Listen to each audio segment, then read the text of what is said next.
Hello and welcome to Dugout Debrief. I'm your host, Chris DeLuca. This is Boom Broadcasting's one, first, and only baseball-centric podcast. And, we finally have an update here in my little mini studio in the corner of my room here. We finally have an updated championship banner, much to the love of Michael Davis, who has been constantly getting on me about finally updating that. We finally updated our championship banner here where it says 2024 because the Dodgers won the 2024 World Series. With that being said, we have some news today. We got our power rankings. We have our series of the week, and today's topic is going to be ranking the best player by each position in each division. So this week, we're just going to be doing the AL and NL West, and then we will be going on to the Central and then West over the next few weeks. So for the news, like I said, it's a little bit short this week. The Guardians DFA'd Tristan McKenzie. This was a guy I was really big on. I thought he was going to be part of a very dynamic rotation that has been pretty beat up. It's kind of become more about the bullpen there in Cleveland. Tristan McKenzie had a 4.07 ERA, 1.157 WHIP, and 462 Ks over his 442 innings pitched in those 6 years with Cleveland. He struggled with injuries since his strong 2022 season, where he had a 2.96 ERA and 190 Ks.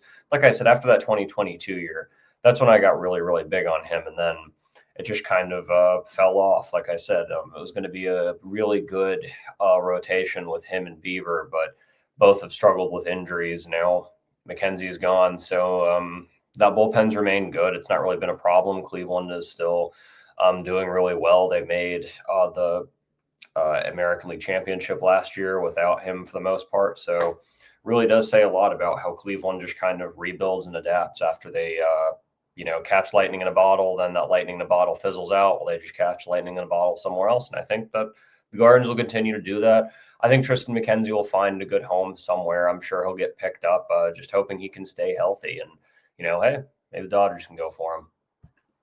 Really, the only other piece of news isn't really necessarily news, but Nick Pivetta, he had a great start on Tuesday night. 7 innings pitched, no earned runs, and that's been the steal of the offseason for me for the Padres. I mean, he's 4-1, 30 Ks and 1.2 ERA, and that $55 million deal for 4 years looks pretty good. I mean, that guy sat on the free agency market well into February, and that was just not something that I was really expecting to happen. I expected him to get snagged up really quick, and he did not. So I'm a big Nick Pivetta guy. I've been big on this guy. It's like every MLB The Show rebuild, I kind of go and try and either trade for him. Right now, I'm working on a Pirates rebuild. We're about to go into the offseason here, so we'll see. We'll see how that goes. And MLB The Show 25 for me. But it's time for the power rankings now. And at number 5, I have the New York Yankees. I mean, they dropped off for 1 week, but they're back on there. I mean, you can't really keep them off for more than a week. They're going to win the AL East, even though the AL East is kind of a murderer's row, so to speak. Above 500 as we expected, a little bit of a slower start, but when they win, they're winning big. I mean, like if you just look at the graph of their wins when they do win, it's by a lot. And when they lose, it's pretty close. I mean, Aaron Judge has just been fantastic. I mean, the guy's batting over 400. Is he going to maintain that? Probably not. Especially how good these pitchers are these days. But he's leading in WAR. He's leading in runs and hits and RBIs and OBS, slugging, OPS plus, and which in my opinion, that ERA plus are the two most salient statistics, but most hitting stats. I mean, he's leading. He's leading in total bases too, which again, a lot of people give Judge a lot of flack for striking out, but I think that he's been starting to limit that. And even if his strikeout numbers are still kind of high, you have those stats like total bases, like OPS plus that kind of balance that out and show that, yes, that strikeout number is high, but when he's getting on, he's being a factor. He's scoring runs when he gets on. He's stealing bases. All of these are important. He's moving. He's creating runs. That's the biggest thing, So we love to see Aaron Judge succeed here. And the Yankees around him, I mean, Jason Dominguez is off to a pretty solid start. Jazz Chisholm Jr. kind of struggling. Oswaldo Cabrera, who in my opinion after the World Series, he was going to be that new scapegoat kind of guy, has been, replacing Gary Sanchez as that scapegoat guy, has been pretty darn good. And then, of course, you got Max Fried, who we will be hearing a little bit more about here in a little bit. But with that being said, at number 4, we have the New York Mets. We go across to Queens from the Bronx here, and we got the Mets, who are off to a pretty hot start as well. It's really hard to do this top 5. I mean, the only reason that the Yankees were at 5 and not higher is just because they're still a little bit closer to 500 than I would like. Again, Mets, Pete Alonso, that deal is looking really good. Lindor is off to a good start, not as great of a start as he was last year, but I still think he'll be bouncing back. You got Pete Alonso, who's looking like he's worth every penny of the deal.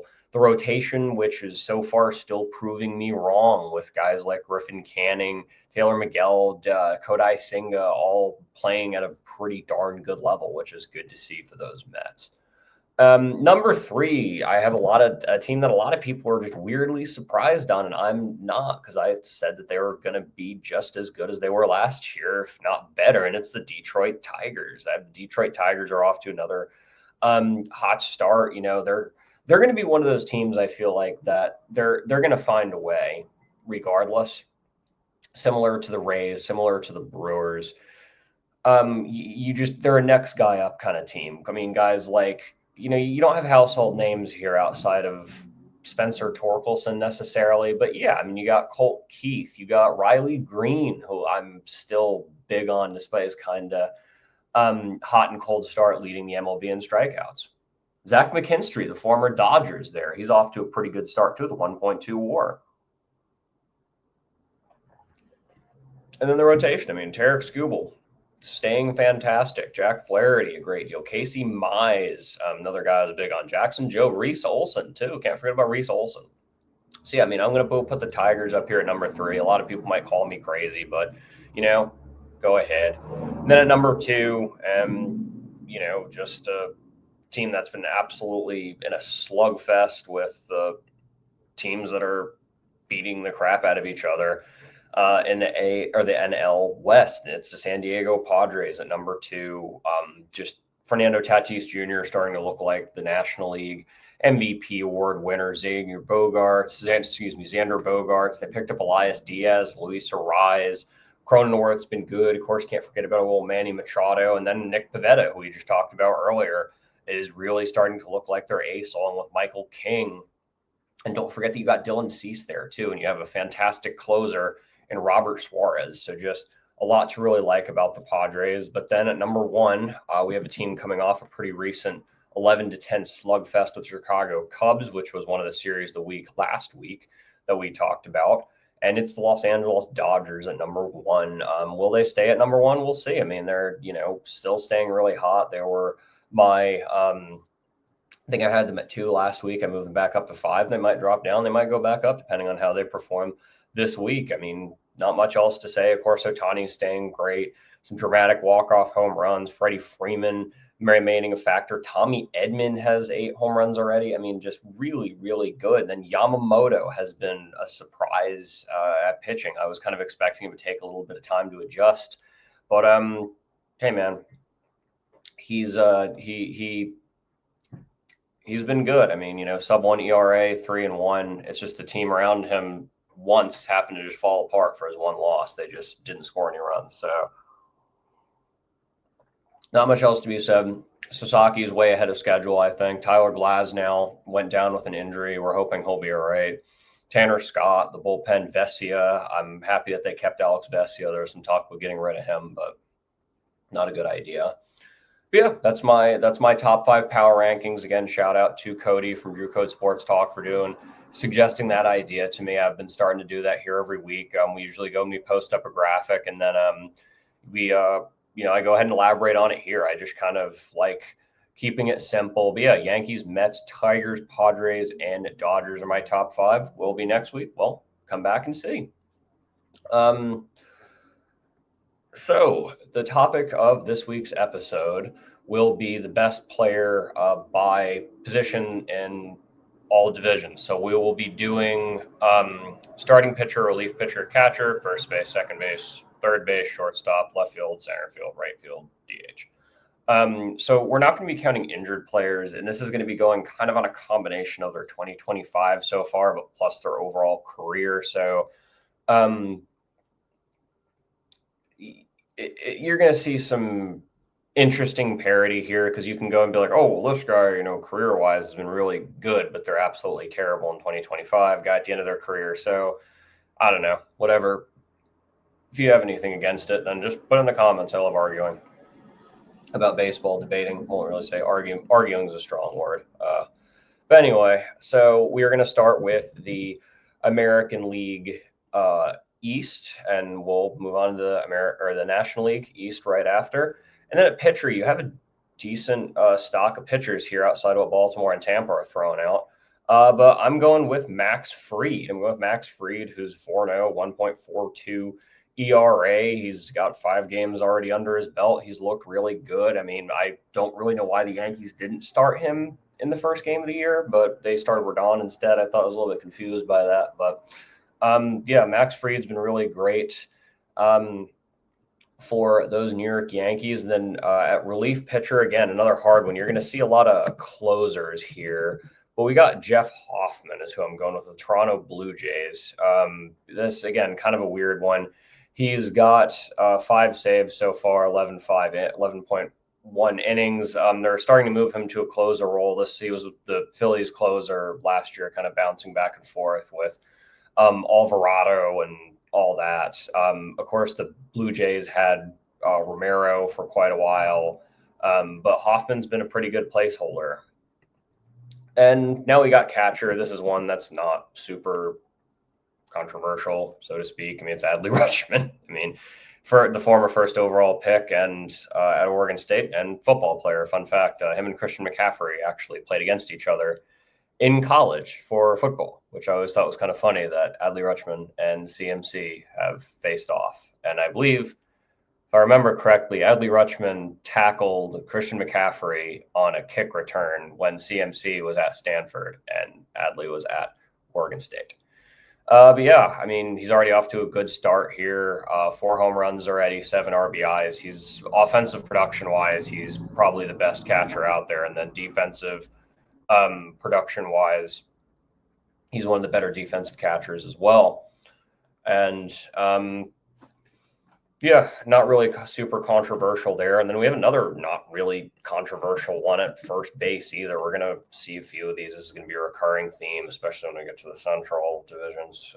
That's, really top heavy at certain positions. We have the man himself. We have a MVP contender, managers inked an enormous deal. We got Vlad Jr., 0.4 WAR. Only 1 home run, but he'll build that up. I mean, he's got 25 hits and he's batting .278. He's at, Vlad Jr. first base. Almost won the MVP in 2021, finishing number 2, having the Silver Slugger, which is still a pretty darn good award. I think he'll get the Silver Slugger this year. Do I think he's going to be MVP? Maybe, maybe not. It's going to be close. It's hard in the American League. Moving on to second base, we got another Blue Jay here, and we have the really underrated, I think, pickup that not a lot of people talked about, because a lot of people talked, including myself, talked about the Blue Jays kind of just being stagnant in the offseason, which they were, don't get me wrong, but Andres Jimenez at second base. I mean, he's got a solid start, while the batting average this year has been not the best, not what we're used to. He's a great defensive second baseman. He's already got 3 home runs, so also not a lot of great options there at second base. At third base, another kind of uncontroversial one, we have Alex Bregman. We got Alex Bregman there at third base. He's looking like he's been worth every single penny. He's leading the league in doubles with 9. He has already 4 home runs, and he's batting .302. So Bregman at third for the Red Sox.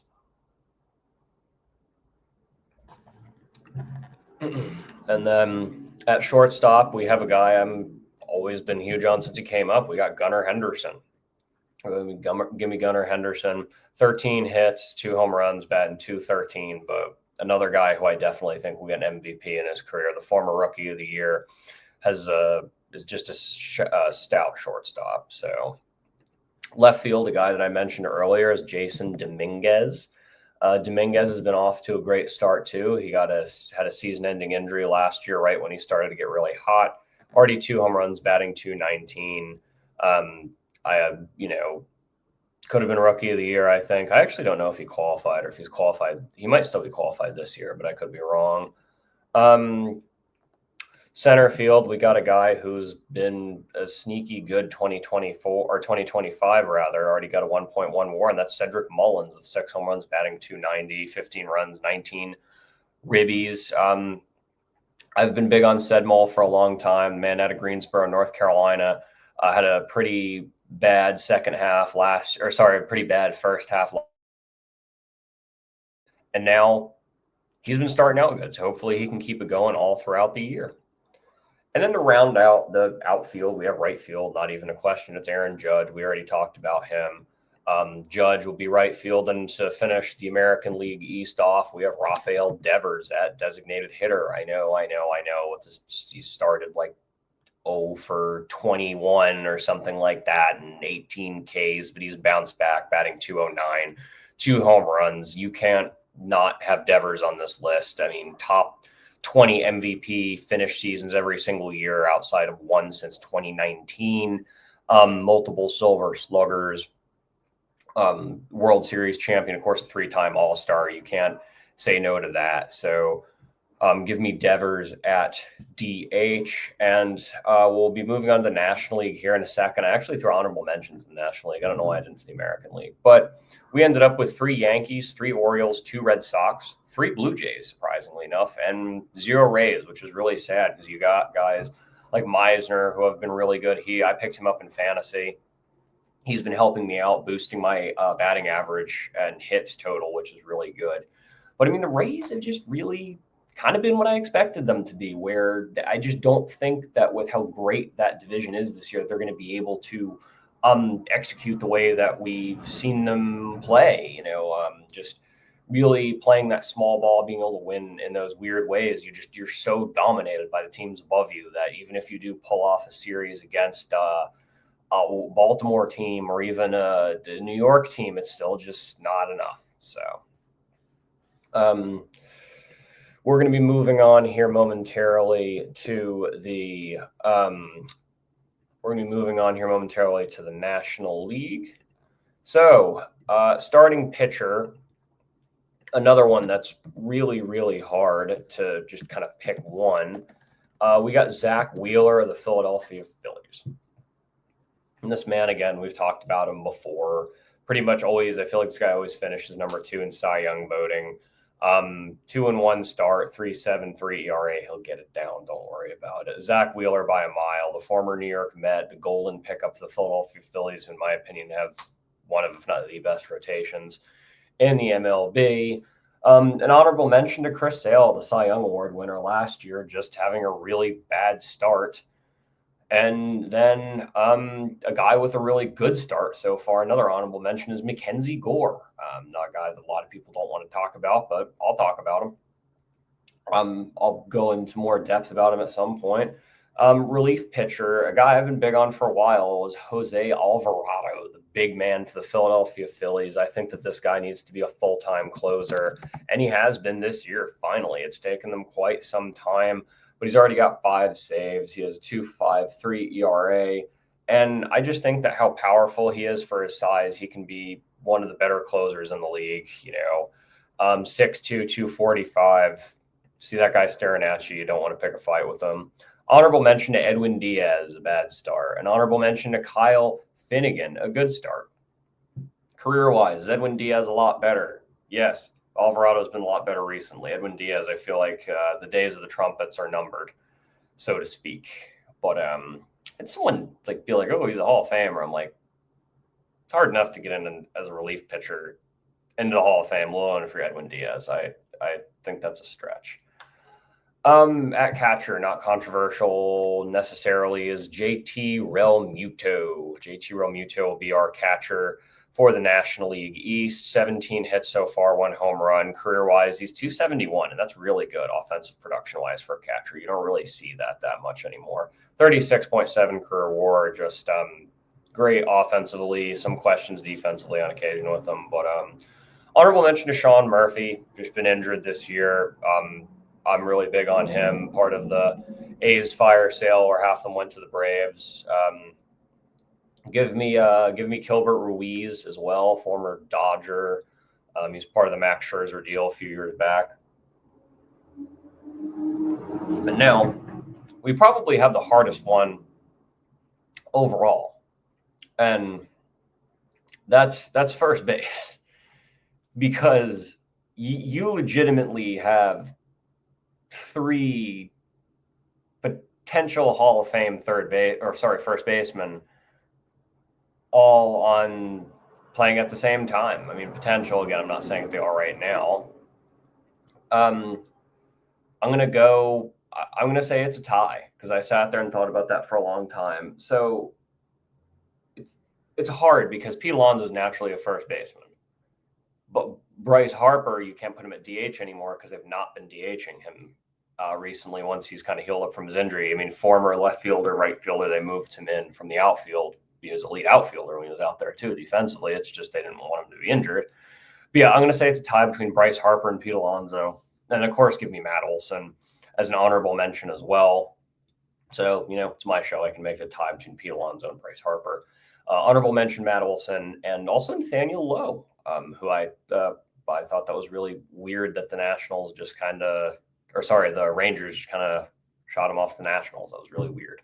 But again, best first base division by a mile.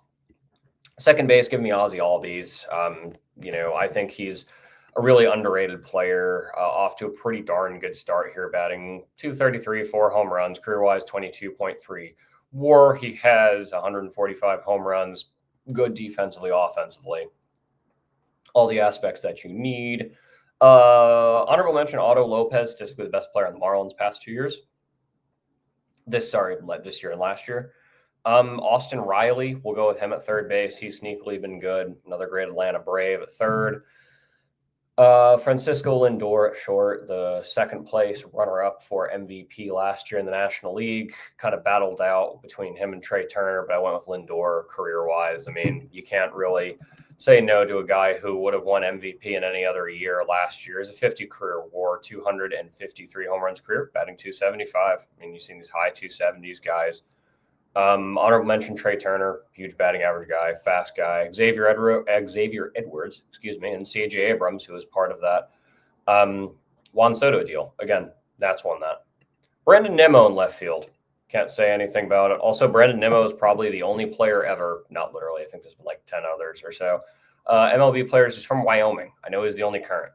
I just think that's really funny, because I think I was listening to a podcast with him on it, and he was like, yeah, my high school didn't have a team. I had to play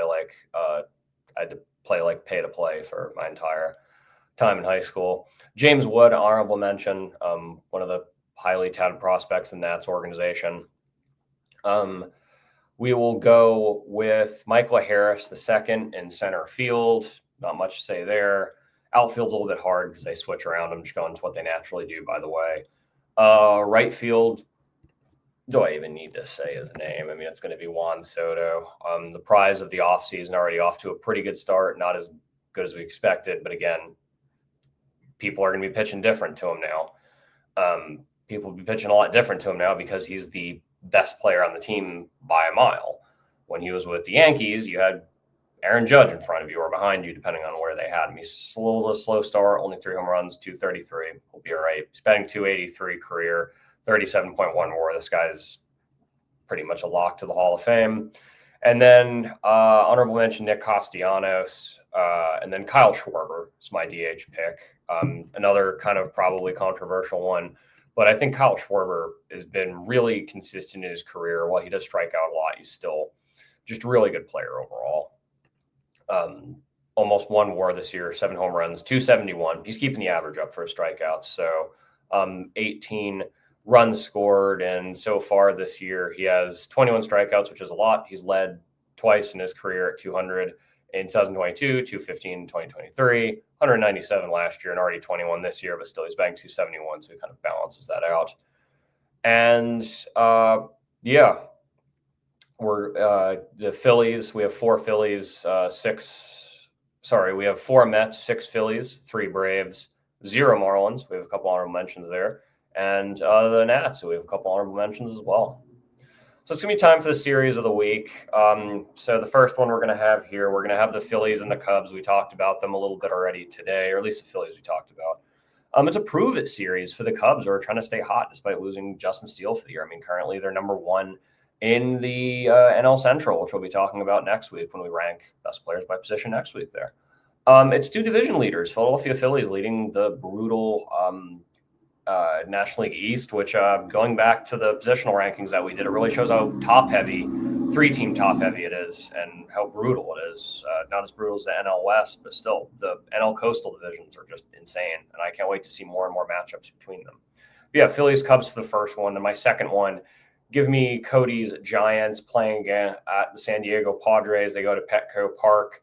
It's a huge potential series, positional series, excuse me. It's right now, it's for second place / first place versus third / second. I mean, those teams are jostling. You got Diamondbacks right down there too, and they could easily pass. Dodgers could pass. It's a very competitive division. It proves how all these series are going to be crucial because it's going to look completely different regardless. Divisional standings will look completely different because these head-to-heads are huge. And I'm hoping to see Nick Pivetta, the aforementioned Nick Pivetta versus Logan Webb, 2 pitchers I'm really, really big on. With that being said, I'm probably going to take a break from the trivia question, probably just for this week. Didn't really come up with anything. But, we'll be doing the NL NL Central positional rankings next week. We'll have the NL Central and AL Central next week. I'm looking forward to that. So, make sure to be tuning into everything we have here on Boone Broadcasting, the best up-and-coming sports YouTube channel, social media outlet on the web here. I mean, we had a fantastic WrestleMania coverage here this past weekend. These guys basically did a marathon. Michael, Cody, Shannon, all of them were there. They were just talking about all WWE with WrestleMania going on and all that. And then later tonight at about 7 o'clock, I believe it starts, either 6 or 7 o'clock, we're going to have a draft marathon here, which all things considering, I should be on there to talk about the Steelers, what they'll be going. I'm looking forward to the NFL draft. Make sure to tune into Hoops and Helmets on Mondays with Carson and Aaron. Make sure to tune in to Quick Hits with Shannon. We have a bunch of great content here. I want to once again, I'm stuttering a lot today. Thank you guys for tuning in to Dugout Debrief, and I'll see you guys next